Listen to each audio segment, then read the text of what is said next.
the church year for preachers because it is so counter-cultural. I mean, really, how can Jesus possibly compete? Think about the number of people you know who get up way before the crack of dawn on Black Friday with anticipation and energy, but think that getting to church for sunrise service on Easter is just way too hard. Or last year, for example, when we began talking about changing the time of our late worship service on Christmas Eve, because there were so few people here at midnight on Christmas Eve. Well, my heavens, you thought we talked about throwing Santa Claus out of the whole Christmas tradition. Family traditions trump church traditions every time. Council has discussed the possibility of moving worship into the fellowship hall occasionally during this winter, trying to be reasonable and good stewards of both church finances and fuel use. Heating all this space for an hour on Sunday just isn't. It's not reasonable and it's not good stewardship. But the reaction to that was swift and pointed and mostly negative. Well, you know, here's what your preacher thinks. It all comes down to this. Either God is the central presence around whom all of our lives dance, around whom we offer our service, take our focus, spend intimate time with. Either God is, or someone else is. In earlier times last century, the church was the central focus for communities, especially rural communities, but those living in urban areas also gathered with others on Sunday who typically shared their culture, even their language, their economic class, their memories. God was mentioned, of course. God was the reason the churches were built, and maybe God was even important in some vague kind of way as the host of the gathering. But far and away, the community gathered early last century in a church building in order to share life with familiars.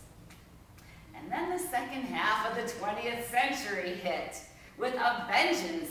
Young people were tripping and dropping out and questioning authority. They were protesting U.S. involvement in Vietnam and nuclear weapons and the lack of civil rights for African Americans, and feminism was propelling a whole generation of women to examine their place in society. And then that generation got older. And while many lost some of that questing and questioning, a long-term result was that this venerable institution called church got short shrift. There was no longer a need for a Sunday morning place to gather with like-minded, like-acculturated friends. There were dozens of places to do that, and anyway, church was boring and shallow and time-consuming. So we find ourselves here in Parker Settlement at the beginning of this new church year, hearing the ancient texts in a new day without any sense that anything at all will be the same in 2010. Our gathered body here, it's been whittled away. Our traditions, stripped to the bone. We scrambled to figure out how we'll get the work done, how we'll provide a Christian education for our few children and our adults, how will we focus our mission, how to best utilize our resources.